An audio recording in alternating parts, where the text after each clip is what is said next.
Better late than never. Welcome. It's my favorite.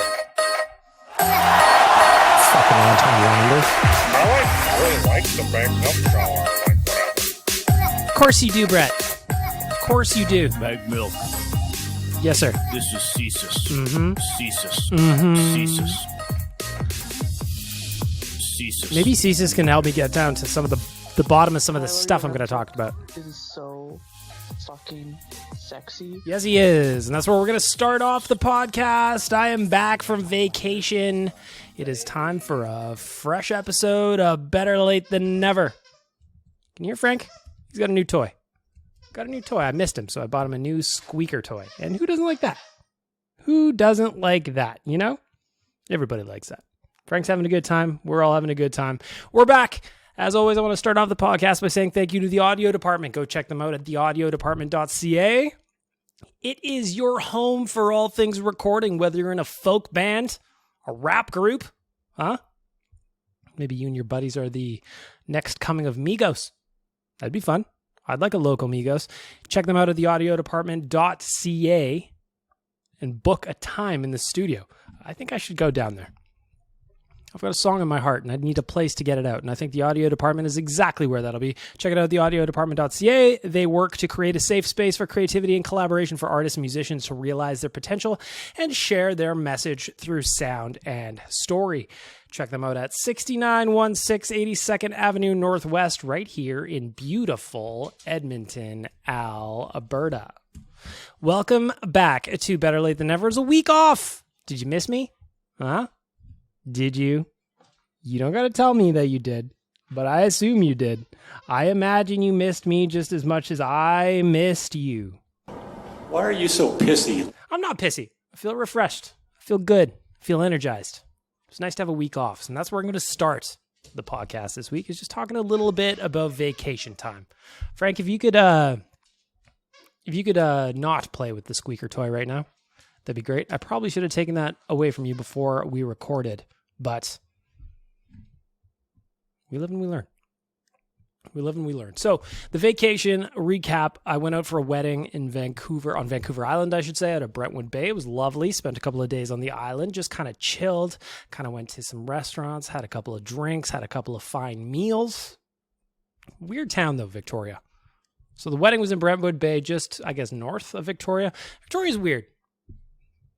There's nothing there for me in the sense that it closes before 6 on most days. I was like, me and the missus were just killing time one day when before we went to Vancouver. I'm like, maybe we should go to a museum or something. Look at the time. Closed at 5. What time is it? 5:30. That was happening to me all over the place. From there, we jumped on the ferry, went to Vancouver. Had a great time. Saw my boy Gene Schwartz. Had a couple of meals with him. Wonderful just to hang out by the beach, have some cocktails, watch the world go by. The thing that I needed to do, and maybe it's just because of my job, I suppose. Yeah, probably, is just check out entirely. Do you ever have those weekends or weeks or days or evenings even where you just throw the phone aside and you just let it be? Whatever happens, happens. You can deal with it later. But in that moment, you know you are not supposed to be there. In that moment, you know you are supposed to be just chilling. The weird thing about Vancouver is, and I hadn't been there for a while, so like I said, we were down at the beach just chilling at English Bay. It's almost like a Banksy painting when you look out there. The scene was beautiful. I'll post some pictures on my Instagram where you're on the beach and they do a good job of keeping it clean, but we were sitting down kind of like on a drift log down by the water looking out, and it's picturesque. The sun's going down. You're like, oh, bag milk, that's so lovely. And then out in the bay, you see just these giant shipping container ships used to transport all kinds of shit, I imagine. I was trying to guess what was in them, but obviously you can't check. You can't guess that. It's funny how those boats, while they're waiting to get loaded up or they're waiting to leave or whatever's going on, they just kind of ruin the view. I thought that was very funny. It's like a Banksy painting.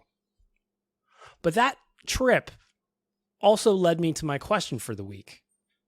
Because when I got home from Vancouver, it was one of those things where no food in the house. Obviously, I was gone for 8 days or whatever it was, so I'm not going to have a bunch of groceries in my house when I leave. So what do? I grab some stuff I'm like, okay, I drank too much, I ate too much. I'm going to get a little bit healthy this week. I'm going to take a dip in lake bag milk, and I'm going to make sure that the old temple has been fed to the best of my abilities. What can I make of myself? The world's my oyster. I'm at the grocery store. I'm buying overpriced groceries. Thanks, inflation. I'm trying to figure out what to do. I'm 37 years old, and I realize that the bulk of what I eat at my house, if I'm cooking for myself, that is, the bulk of what I eat is like chicken wraps, salads, pastas. That's all good shit. But like my repertoire is very small. If you want a bowl of cereal, your boy Bag Milk's got you. But if you're looking for like a 3-course meal with an appetizer and a nice entree and maybe a little tiramisu for dessert, I can't help you unless I'm taking you out for dinner. So that brought me to the question of the week for this week's episode of Better Late Than Never. I wanted to know, what did you think you would be able to do better by the time you're the age you are? So, in my case, 37 years old, I imagined I would be a better chef.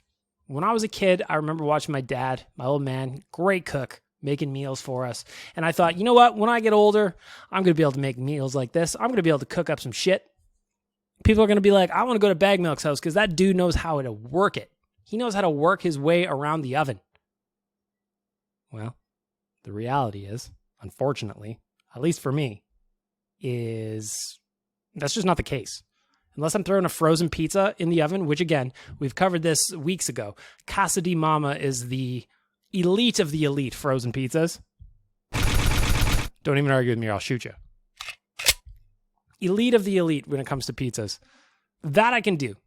But cooking up like a meal, I need to put some work into it. It would make me think that maybe in the off season here, I should go do a cooking class. Maybe I can convince Yaremchuk to come do it with me. We can make some content for the podcast or real life. Could be fun. So I asked you, what did you think you'd be better at by the time you were an adult? In my case, cooking. You guys, as always, came through with some very funny answers. Mike, that guy Mike on Twitter, he just says, opening jars with pure strength. I still need to use the hot water technique. If you don't know the hot water technique, well, you've got some learning to do. You really, really do have some learning to do. I think that that's a good one. Opening jars with pure strength. Just the other day. I don't remember what I was trying to make again. It was maybe like opening pickles or something. I love pickles. I'm one of those weirdos that I'll just eat pickles out of the jar. I'll reach my hand in there if it fits. I got a big old mitt. But if I get in there, I'm going to eat a pickle. You know? I love that. Another answer that came in that made me laugh was a classic Davis just says, manage my time better. Between work, family, and my points bet gambling, it's really hard for me to find some time. Or some me time, I should say. I respect that. I respect that because sometimes the day gets away with you, especially when you got family, you got kids, you got a job, you're trying to make everything fit into one. When are you taking a dip in Lake U? Just relaxing, soaking in the vibes, soaking in the good, positive energy. Alice Moran, you know her, of course. She says, I thought I'd have figured out how to be a good dancer by this age, which is wild because I took years of dance class as a kid and never got good. Maybe you just need the rhythm in your heart. Rhythm in your heart. A better dancer. I also thought I'd be a better dancer. Like if you ask me how to do a waltz, I can't help you. If you want me to just drunken boogie out on the dance floor, if we're hitting the D floor after a couple of shots of tequila, I'm there with you. But will the moves be anything anybody wants to look at or see? Just an expression of motion, generally speaking? That'd be me. I'm not a great dancer either. So I think there's probably a lot of us that are in that same boat. Cannot dance worth a shit. Robin Brownlee said, I thought I'd be invited to the Oilers Nation golf tournament by now. Robin, we know what happened here. You've been invited, my friend. Unfortunately, they happen during the day, work weeks. But if you're listening to this podcast, email me or call me. We've got a spot for you. I promise you. Surveyor Brett says, still be able to touch my toes. How many of you are in your 30s, maybe 40s, maybe even your 20s, and you just can't touch them anymore? Even worse, can you see them? Can you see them? That's what I want to know. Danger Suede says, clip my toenails without it looking like a fucking massacre. Without trying to be gross here, I kind of want to see your feet. What do you mean look like a massacre? How bad can you possibly cut your toenails? Are you doing dagger shapes? Diamond shapes? What kind of shape are you doing? Right now to my left, by the way, Frank is sitting there with his squeak toy, silently waiting for me to throw it for him, but he's just looking at me all disappointed. He's like, oh, you got that stupid microphone in your face again. That means you're shutting down for the next 30 minutes. Electronic Jordan says, be competent with money. I was thinking about that. So in my family, talking about money is a very common thing. What are you doing with it? What are you doing to plan for retirement? What are you investing in? All that stuff's really common in my family. So for me, it was just very natural to talk about it. And a bunch of my buddies, we've got group texts where we're talking about investments. We're talking about what we're putting money in, what we're looking at, what we're spending, how we're saving, all of that stuff. So for me, that one was one of the ones that always surprises me. But then at the same point, why don't they teach us this shit in school? How come you can leave grade 12 and not know how to do your taxes? How is that possible?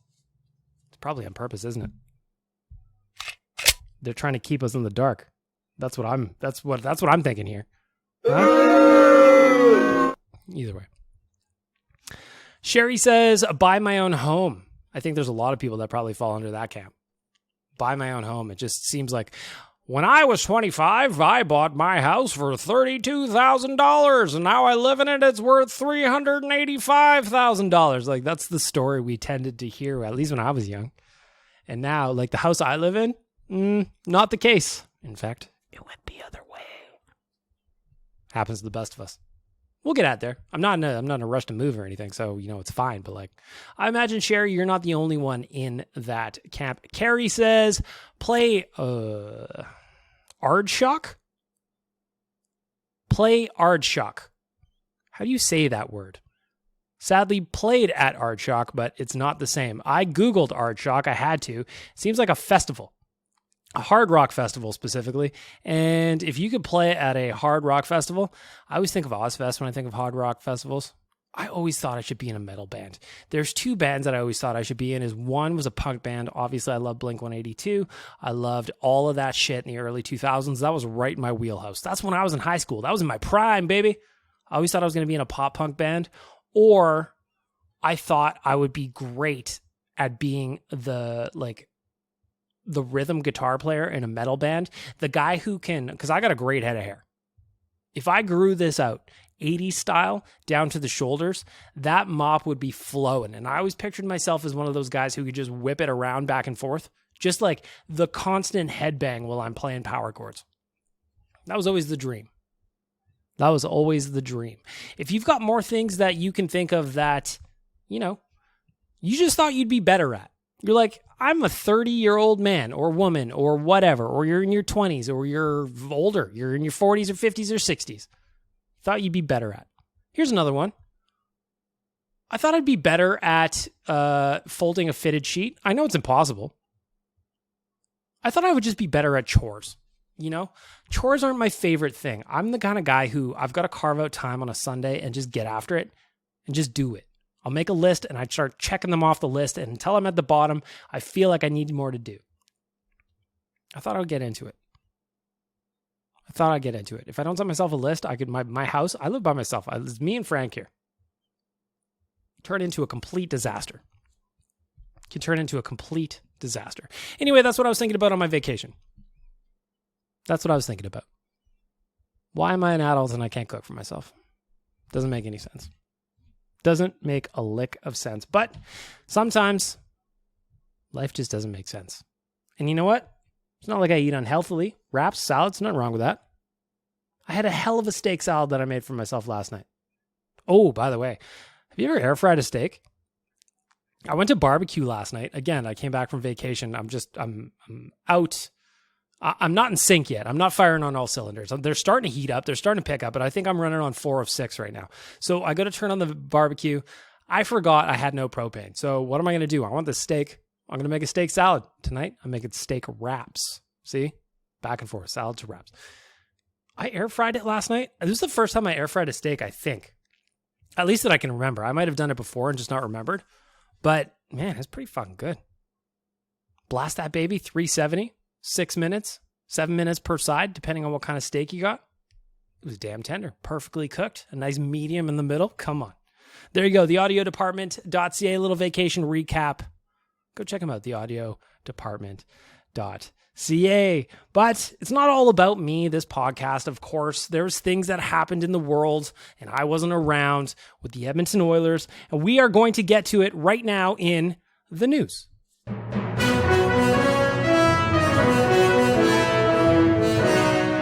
The news! Brought to you by my friends at Arcadia Brewing. Go check them out at arcadiayeg.com, arcadiayeg.com, or Arcadia Brew Co. on Twitter, Arcadia Brewing Co. on Instagram. Go check them out. I'm due to stop in there. If you're listening from Arcadia, I'm due to stop in. I want some Whistling Pig. It's been weeks since I've had one, and I need one. So the big news that came down while I was away, like I said, I was throwing my phone in the hotel. I was ignoring it. I was a man connected to the world. The physical world, not the internet world where I normally live. But even still, I was out at a pub having a drink. Look up on the screen. Jay Woodcroft, 3-year extension. What is not to like about that? Yeah! Which made me gives me a chance to play the Jay Woodcroft song. We haven't played it in a while. Thuggin' and I'm horny.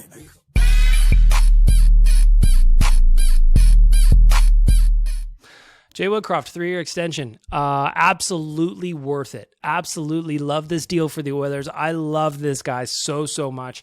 The way he turned the season around was absolutely incredible. One of the best records in the NHL once he stepped behind the bench. And for the Edmonton Oilers to lock that guy up, first of all, there's a couple of things that I like about it.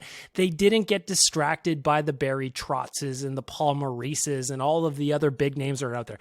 Like, who would have expected Torts to be back behind the bench? But there he is in Philadelphia.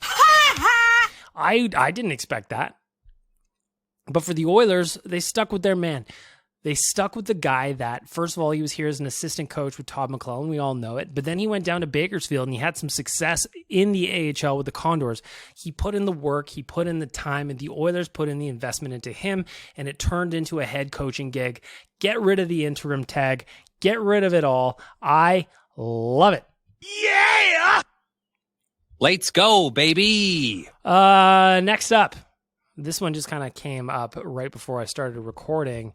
Tom Gazzola is reporting or speculating that the Oilers and Jesse Puljujarvi are heading towards a split. Now, what does that mean? We've been having this telegraphed by some of the local media guys, the Stoffers, the Spectors, the Mathesons, for a while now, that maybe it's time for both sides to move on. Personally, now, before we get into this, I think this is crazy. I think this was crazy. I had another righteous sack beating kind of prepared for later, but this almost overtook it because this just annoys me. This is a player who's not going to cost the team a whole lot of money. He's huge. He's young. He's going to get better with more at-bats. And it doesn't seem like they want to make it work. So what does it mean to be heading for a split? I have no idea. Does that mean Jesse asked for a trade? Maybe. He asked for a trade before he went back to Finland, if you remember. So did he ask for a trade? Maybe. But from an Oilers perspective, how are they going to win this trade? How are they going to win this one? Because it's not like Jesse had such a fantastic year that he blew the doors off everything, and now he's going to just command a massive return. I don't think that's the case. 14 goals, 22 assists for 36 points. That's a career high, by the way. That's a career high. That's something to hang your hat on. So it's not like he's at his lowest all-time value, but the way he ended the season, you got to think that it's not the sky-high value. So one thing that the Oilers can't do here is they can't have another Eberle for Strome for Spooner situation. I don't know where on that chain Puljujarvi would be. Let's just put him in the Eberle slot on that horrible trade tree of doom. But how do you win this trade? Unless you package him up with the first to get a better player back in return that can help you immediately, trading him for a draft pick is not going to work. Are you going to trade him for some other team's reclamation project? Maybe. But that's where the Strome for Spooner comes in, no? Like, if you remember, think back. It wasn't even that long ago. Think back. Think way back.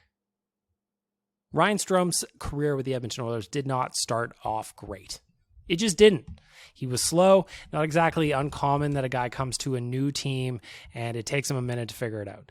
In one season, his first full season with the Oilers, 13 goals, 21 assists for 34 points. Does that sound familiar? The next season, 18 games with the Oilers, 1 goal, 1 assist, 2 points. He was then traded to the Rangers, where he finished off the year with 18 goals, 15 assists, and 33 points in 63 games. From there, he's been an 18-goal scorer, a 14-goal scorer in 56 games, 21 goals this past season with the Rangers. Are you telling me that you don't think Ryan Strome would look good on this roster right now with the benefit of hindsight? Of course he would. Of course he would. Frank's fired up. I know, buddy. We're getting upset about Jesse Puljujarvi again. So my point here is, if this is the end of our time together with Jesse Puljujarvi, I don't see how the Oilers are going to win this one. I just don't. It cannot happen where they take a step back on another trade. Because you can't say, like, if you remember again, like the craziness, that was the Chiarelli era. He traded Eberle because he said for cap space. Well, he didn't do anything with that cap space savings anyway, but it can't be this way. You can't be degrading the skill on your roster. Maybe I'm just higher on Puljujarvi than some people are out there, but I just don't see how they win this one. So the draft coming up next week, we'll see what happens. These moves tend to happen at the draft or sometime around there, and we are a week out, 8 days out. Speaking of the draft, it is coming up the first round on Thursday next week. So I'm going to have a live blog for you at OilersNation.com. I will make sure that I'm taking care of all of you that have got real jobs. I'm going to make sure you got the rumors in, keep you up to date on who's moved where, if there's any moves. So we're going to keep you covered there at OilersNation.com. I'll have the live blog going up early in the morning on Thursday. Weird that it's on a Thursday this year, but whatever. Oilers pick at the end of the first round, 29th overall. We're going to see what happens with that pick. Do they use it? Do they try and trade it for more picks? That's my guess. If I was to bet, and I'm a betting man, listen to BLT Bets, by the way, I would bet on the Oilers trading down to get a pair of seconds or something like that. I know Carolina did that last year with a late first round pick. So that's what I'm guessing. Or maybe they package it up. Maybe this is finally the year they package it up. Looking at the picks, though, they pick in the first round, then nothing until the fifth round. 158th overall, sixth round is 190th overall, seventh round is 222nd overall. So the Oilers only have, at the moment, 4 picks scheduled for the upcoming draft. Maybe there's more to be added. You know, there's rumors going around. Tyler will have his rumors blog going out tomorrow, which is Thursday. Do they trade Tyson Barrie just for a pick to try and get some cap savings there? I don't know that it's possible, but Frank Saravalli's got him potentially on the move because there are teams that just want a Tyson Barrie type, and the Oilers already have Evan Bouchard. The weirdness about this is if Bouchard can fill that role next year already, they kind of need an Adam Larson type. Do you trade him? Barrie, that is, to Seattle for Larson? Huh? 1 for 1 again? Huh? By the way, today's the anniversary, before anybody hits me up. Yes, today's the anniversary of the Taylor Hall trade for Adam Larson. As it turned out, I liked Adam Larson a lot. It bums me out that he is not here. It bums me out that he's not here because I think that they really could have used a defenseman like him. But we'll see. Looking ahead at the draft still, we're working through the news for Arcadia Brewing Co. When were we going to hear from Mike Smith? Are we going to hear from him before free agency, which starts on July 13th? Or are we going to hear from him sooner than that to find out what his plans are for next year? What about Duncan Keith? Here's my guess. If you want bold predictions, we're going to do some bold predictions here because that's what we do. I'm going to say Keith back, Smith not back. What do you think of that? That's what I'm going to say. That's going to be my bold prediction here. I don't even think that's that bold, to be honest.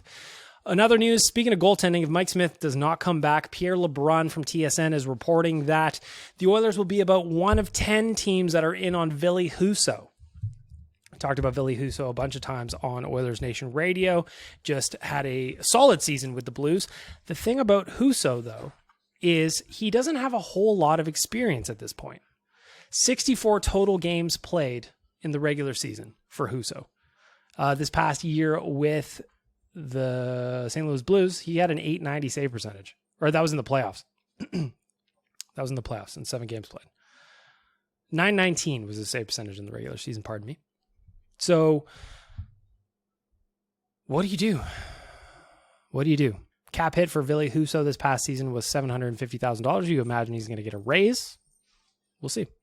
Option I threw out there on Oilers Nation Radio, and this is just pure speculation. This is just pure me thinking out loud, man. It's off season. It's silly season. We're going to make shit up if we have to.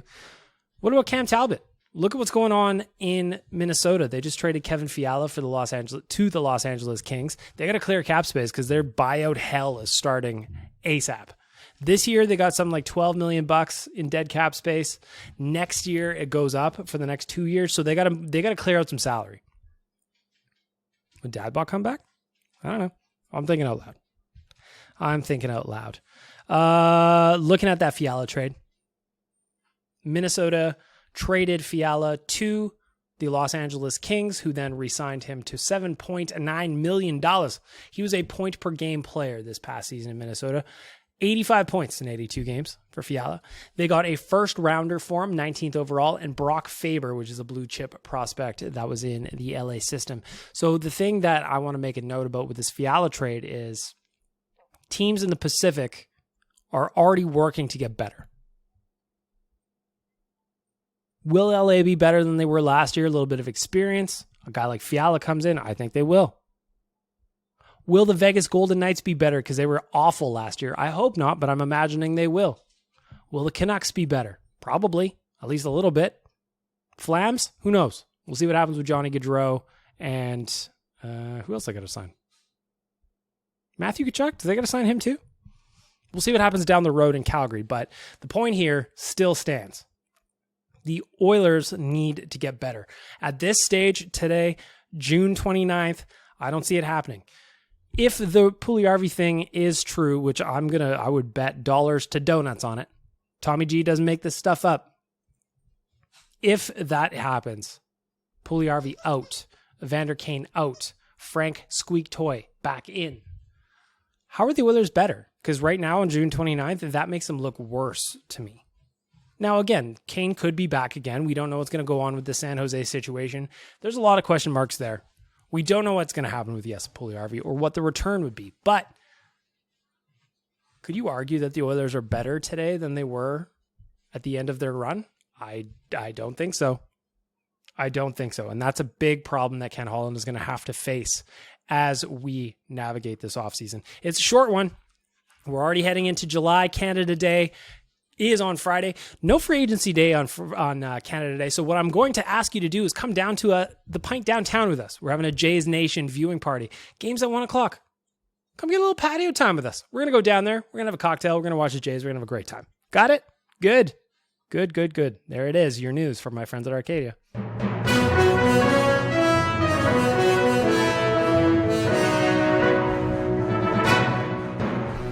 ArcadiaYeg.com, Arcadia Brew Co. on Twitter, Arcadia Brewing Co. on Instagram. That's where you find them. That's where I need you to be. Got it? Good.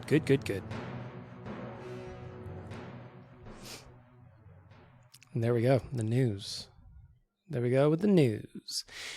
It's interesting to try and catch up on news like this from around the league when you just haven't been paying attention. To be honest, like I said this on Real Life the other day when we were talking about it, I didn't even realize that the Avalanche had won the Stanley Cup until the next day. That's how checked out I was. Not looking at anything when I didn't have to. And so trying to get caught up. It's going to be interesting to see. This is a busy offseason for the Oilers. Busy offseason. Another thing that I didn't mention in the news that I probably should have. Friday, again, Canada Day. Come hang out with us at the Pint downtown. 2, the first buyout window kicks off on Friday. Will the Oilers trade or buy out Zach Kassian as per the rumors or speculation or just general thought process of freeing up some cap space. Another rumor that kind of circled while I was away was that Cassian may get traded with a sweetener to just clear him out entirely. What is that sweetener? It better not be Jesse Puljujarvi. Better not, or we have to be getting something good back, but we'll see how it goes. We will see how it goes. You want to see a man, boy? I'll show you a man. Kick me in the jimmy. Righteous sack beating time for our friends at Trilogy Oilfield Rentals. Go check them out at trilogyrentals.ca. Trilogy Oilfield Rentals are an established provider of oilfield rental tools with full-time operating units in Provost, Weyburn, and Kindersley. They provide seasonal and project-specific stations in Fort St. John, Fort McMurray, Lac La Biche, and others as customers require. Whatever tools you need. Like, I'm looking at some of these pictures. I don't know what any of these mean, or I don't know what any of these do, but they look fun. Maybe I should head out to Trilogy Oilfield and offer my services for a couple of days. They'd probably fire me, but I'd have a good time, I think. Look at all these tools. Just big machinery. Big machinery. That's what I like. TrilogyRentals.ca. Righteous sack beating time. Again, I talked about Jay Woodcroft. That extension meant so much to me. I feel like it was when my friends got signed. I can already picture the Woody pose in his house, wherever he's at. I don't know where Jay Woodcroft lives, but I can already picture the pose in his house. Hands on his hips, looking at the calendar. He's like, there's 85 days until training camp starts. I must get to going now. 85 days, I just made that up. I have no idea if that's accurate. But the righteous sack beating this week for Trilogy Oil is actually thinking about Dave Tippett. Why? Now, I was just thinking about how frustrating it was to watch this team for months, specifically December, January, when they were just god-awful. They were, 2-11-2 or something? Those only 2 wins came when Glenn Gulletson was behind the bench and Tippett was in COVID protocol. I was just thinking about how frustrating that was to watch at that time. It was, when he was behind the bench, they didn't make any adjustments and they didn't look like they were playing to their potential whatsoever. And maybe it's unfair to pile on old Dave more than 4 months after he got canned, but I was just thinking about how much fun that playoff run was while I was away on holiday, and it annoyed me that we almost didn't get a chance to do it in the first place. Think about it. When Woodcroft came in February, the Oilers were, 5 points out of a playoff spot? He dragged them, his work and adjustments and getting the most out of his team and actually getting everybody involved ended up giving the Oilers a reason and a way and a will to climb back into second place in the division after looking like they were out. I think about the Western Conference Final, and even though they got swept by the eventual Cup champions, does that make it feel better, by the way? It kind of does, huh? Like, it kind of makes me feel better about that loss in a way, knowing that Colorado ended up winning the Stanley Cup. But what I was getting to is we almost never had that fun at all. We almost never got a chance to watch the Oilers absolutely steamroll through the Calgary Flames in the second round. We almost never got a chance to do it. And it was all because Dave Tippett just looked like, at least to me, at least to an outside perspective, he looked completely disinterested in coaching or making any adjustments. All he wanted to do was play Connor and Leon as much as possible and hope those two could drag the team forward, which generally speaking is a pretty good bet to have. But as we saw down the stretch, they needed more players going, and Jay Woodcroft was able to do that. He was able to get the most out of the team that Ken Holland gave to him. And I think that that's incredible. And I don't know why I'm thinking about Dave Tippett right now. He's retired, or he's reportedly retired. He's probably having a cocktail right now down in Arizona. It just bothers me to think that he seemed, again, outside perspective, I'm not in the room. I'm on this side of the TV screen. He seemed just content to do nothing and make no adjustments, man. It drove me fucking crazy. We almost wasted a year. Could you imagine how annoying this offseason would have been had the Oilers missed the playoffs? Think of all the nonsense we would have had to listen to for months on end. Months on end. And it took a man named Jay Woodcroft to come in and save us. So again, why am I thinking about Dave Tippett months after he's been fired? I don't know. I was just being nostalgic and thinking back to how much fun we had during that playoff run. How much fun I personally had interacting with all of you guys on social media, doing this podcast twice a week. I want to do this podcast twice a week more often, by the way. We'll talk about that later. But it almost didn't happen. And I'm pointing my finger at you, Dave. I'm pointing my finger at you. Not only did you not want to make adjustments, you didn't give us the mustache. You didn't give us the fucking mustache.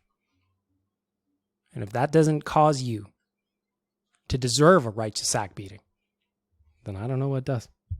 You want to see a man, boy? I'll show you a man.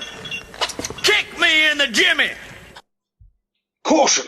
This podcast may contain traces of cheese and cherries. And with that, back to our regular programming. Isn't this podcast dumb? I love it. I love this. I got to push my little buttons. Tyler's not here to complain about it. I love it. I love Tyler too, but I also love pushing buttons. So there you go. Righteous sack beating. Again, I'm going to say this just one more time since I hadn't mentioned it in a while. I would love for you guys to join in on this.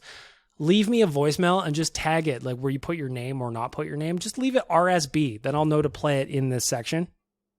I'll know to play it in this section so that you can join in with me. I want to know what's bothering you. It doesn't have to be about the Oilers. It doesn't have to be about the Oilers at all. It could be how much you hate watching Snowflake Mountain and the fact that you got drawn into that terrible Netflix show and you watched the entire season over the course of the weekend. I totally did that.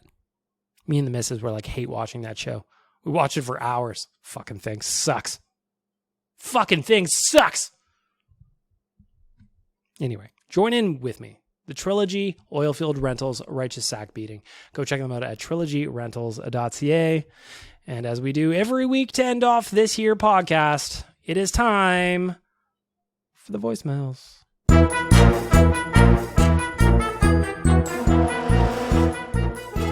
Righand Distillery brings you the voicemail. Go check them out at righanddistillery.com. The tour and tasting coupon is live on the website. It's been there for months, and I encourage you now, just as I always did, to go check it out. Head on out to Nisku. Check out the facility. Check out the booze.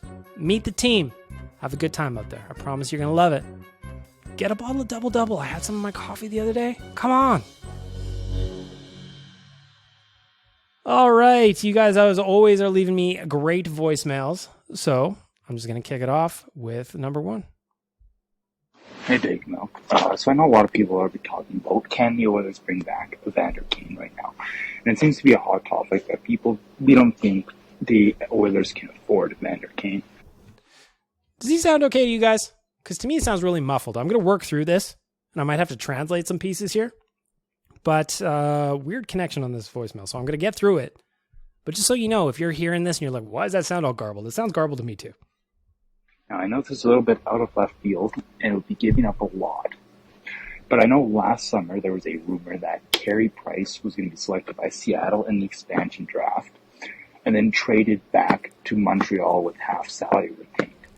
So my question to you would be, would you be willing to give up the Oilers' first-round pick if you could get a team like Arizona to sign Kane to a, say, 2x8 contract, and then trade him back to the Oilers at 50% retained, so Kane would say have a cap hit of $4 million, or maybe a $3.5 million cap hit? Would you be willing to give up your first so Arizona would be Arizona or adjacent team would be willing to eat that half of the cap or something like that? Thanks, Big Milk. Go Oilers. It's an interesting idea. I would love, I don't know how possible that is or how willing anybody would be to do it. But what I would say is I would love for the Oilers to be in a position where Ken Holland just gets creative and gets weird like that. When do we ever have a situation where the Oilers, like we as Oilers fans, just go, whoa, how did that happen? How did that happen? I just made myself clip in my own ears and that sounded awful. But I'd love to see some creativity using a third team like that has some cap space, something like that. I'd love to see it. Again, I don't know how possible it is or whether anybody would be willing to do it. I mean, it's like think about it from the other GM's perspective. Yeah, you get the first round pick. It's a 29th overall, not that great, not that sexy.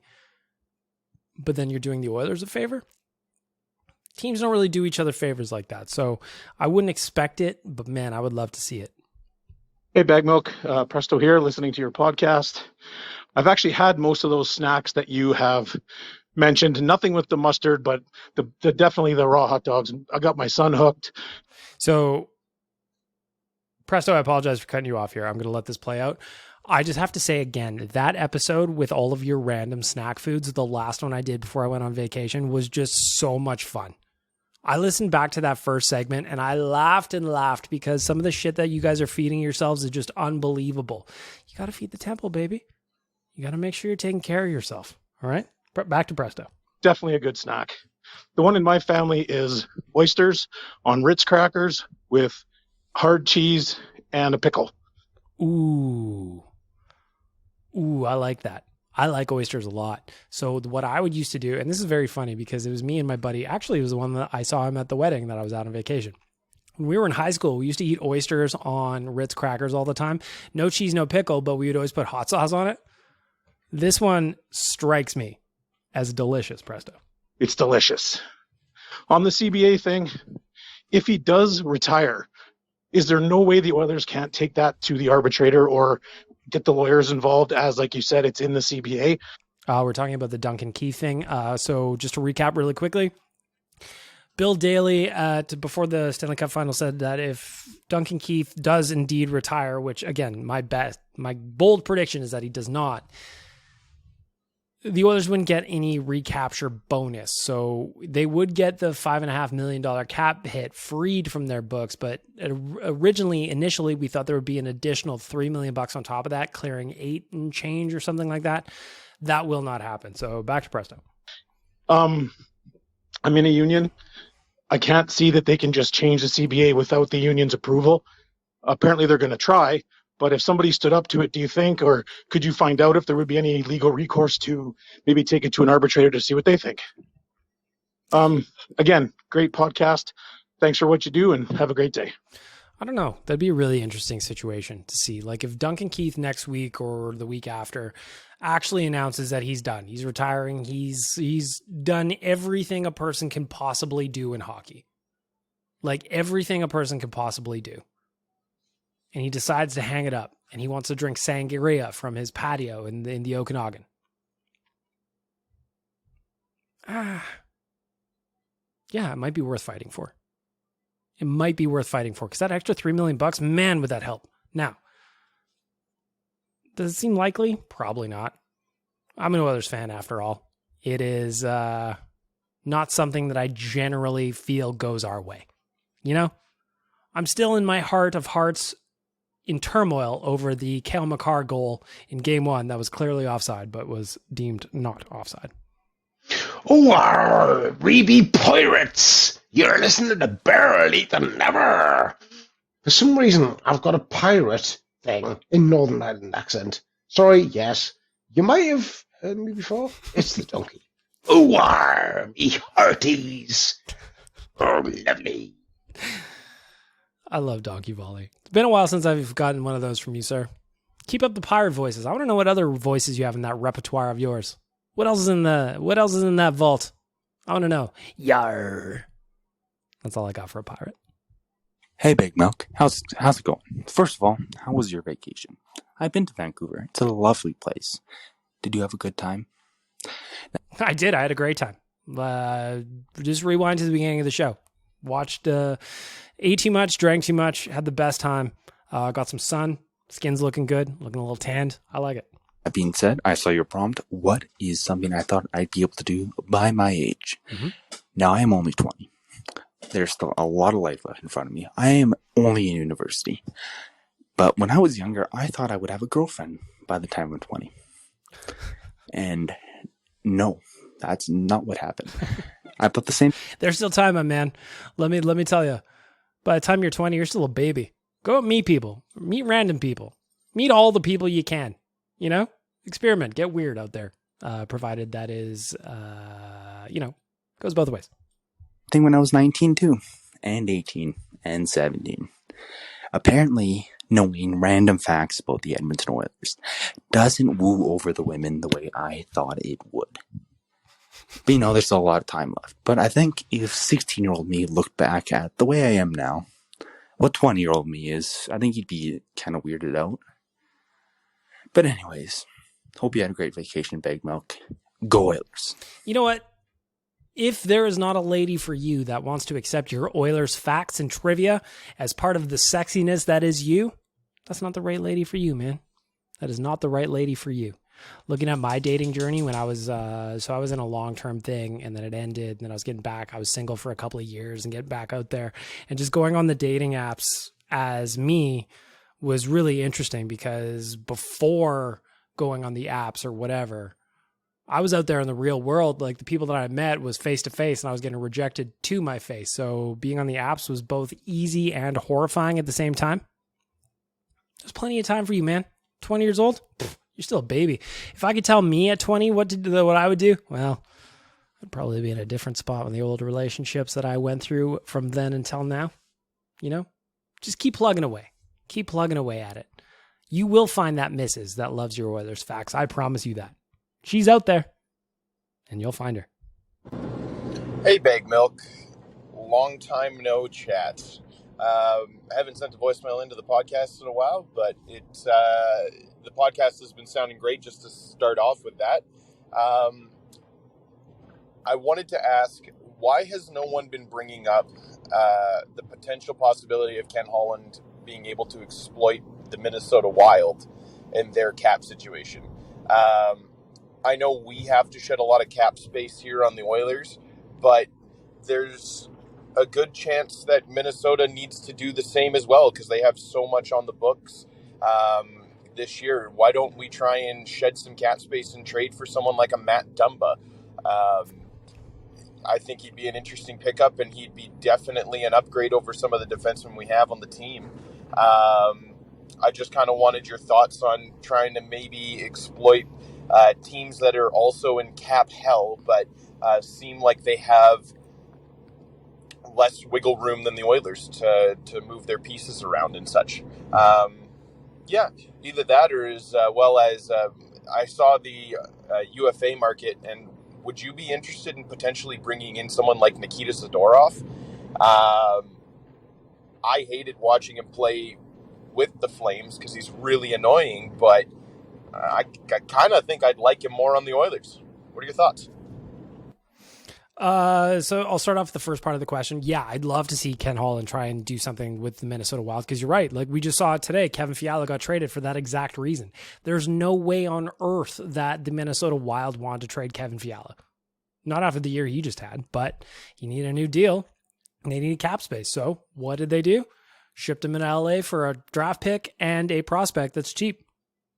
I'd love to see the Oilers figure out a way to do that. The only thing standing in the way of it for me is just, can they get creative enough? Do they have the management that's willing to look outside or think outside the box and try and make moves like that, try and take swings? It seems like there are other teams that always seem to manage to get these things done. I'd love nothing more than the Oilers to do it. As for Zadorov, I agree. Think he's annoying. He's a big bruiser on the back end. I'll be interested to see where he goes if Calgary doesn't bring him up. I don't know anything about his contract status also, by the way. If he's a free agent, I imagine you brought him up on the free agency list because he is. Yeah, he'd be of interest, sure. Why not? I think they should explore all kinds of different shutdowny defensemen, but what I would caution them to do is make sure that those guys can skate. Because if there's one thing that Colorado did well, and I mean, well, they did a lot of things well. Obviously, they won the fucking Stanley Cup. They have guys on the back end that can move the puck with their stick and their skates. Do the Oilers have the same to match? Well, there's work to do.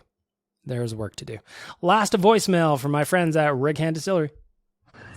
Bag Milk, I just realized if the Oilers sign Jack Campbell, we'll have Soup and Stew as our goalies. We'll have a fantastic meal of two netminders on the Edmonton Oilers. Yep. That's all. No, and you know what? That's exactly what the voicemail is for. I love that. If your goaltenders are Soup and Stew, either way, that's a hearty meal. I love both Soup and Stew. Now, the Jack Campbell thing is interesting because obviously it seems like anyway, he's not going back to Toronto, but are we just picking up former Leafs here? Is that what we're doing? You know, I love Zach Hyman. Don't get me wrong. I love Zach Hyman. Cody Ceci, solid.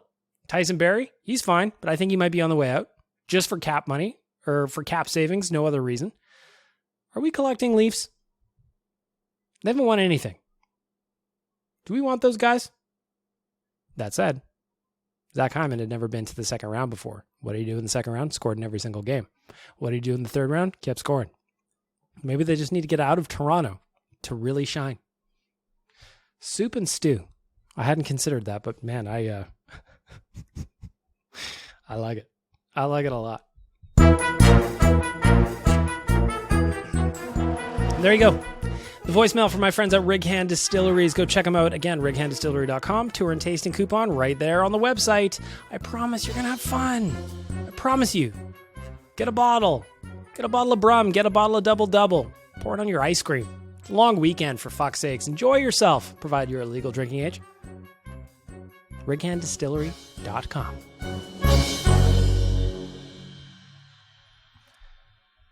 And there we go. Busy episode of Better Late Than Never. That was episode 29. Looked at the vacation. Looked at Jay Woodcroft's extension. We looked at some rumors with Jesse Puljujarvi. We looked at the NHL Draft. I answered your voicemails. Keep those coming. Now my ask of you is to start leaving some reviews on Apple Podcasts so I can start reading those again. Hasn't been anything new in a while. I'm also going to ask you to tell a friend and keep the voicemails coming in. We started off really hot and heavy on Better Late Than Never when we first launched the podcast. I need you back. I need you back.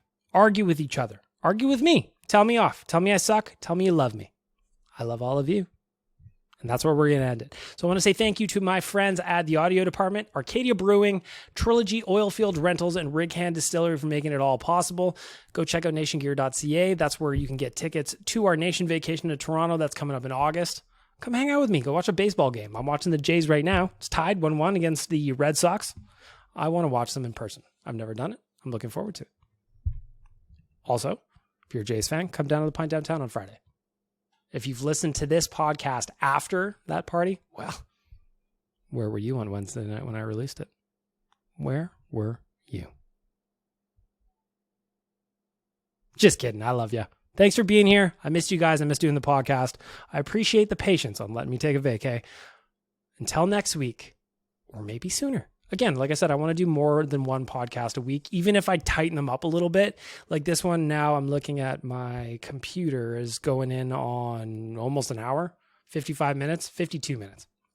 Maybe I cut them down and do 2 episodes a week, or maybe I just do one long normal one and an emergency podcast when I'm bored on the weekend. I can talk about shit for 15 minutes.